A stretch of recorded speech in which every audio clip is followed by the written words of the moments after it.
Hi ළමයි කොහොමද ඔයාලට? ඉතින් අපි අද හදමුද ලංකාවේ විතර රසම රස කෑම එකක්.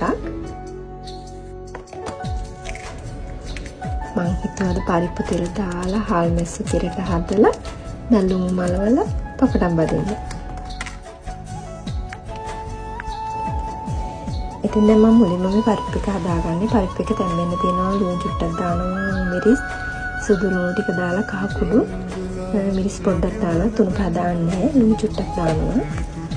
කරපිංචනම් මල්ලන් ඉවර වෙලා. ඉතින් ඒකෙන්ම රම්බ පොඩ්ඩක් තමයි දැම්මේ. ඉතින් ඒ ටික දාලා පරිප්පු එක තැම්බෙන්න තියෙනවා.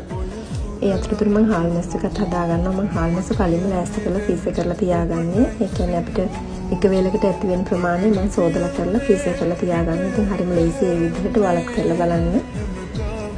ඉතින් ඒකටත් මම අමු මිරිස්, සුදු ලුණු ඔක්කොම ටික දාලා ඉවර වෙලා 3-5 මිරිස් කුඩු ඒ ටික දාලා ඉවර වෙලා මම ඒකට ලිපේ තියෙනවා. චුට්ටක් ඒක බැදෙන්න වගේ තියෙනවා. මතක කරලා සීමල කැල්ලකුත් දාන්න. ඉතින් ඒක බැදෙන්න කියලා චුට්ටක් බැදුනට පස්සේ තමයි මම ඒකට කිරි එකතු කරන්නේ. ඒකට මම තෙල් එකක් රත් වෙන්න තියලා දැන් පරිප්පු එක තැම්බිලානේ තියෙන්නේ.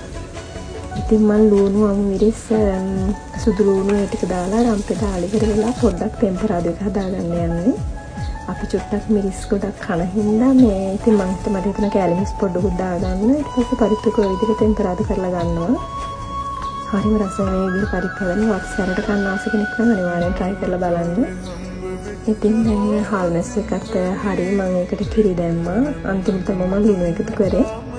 ඉතින් දැන් තියෙන මැල්ලුම හදාගන්න. ඉතින් මැල්ලුමත් ඉක්මනට ලියලා ඉවර වෙලා මම ඒක තෙල් දාන්නේ නැහැ. මම මැල්ලුම හදද්දී නම් පොල් කොටලා මැල්ලුම සාමාන්‍ය හදාගන්න විදිහට හදාගත්තා.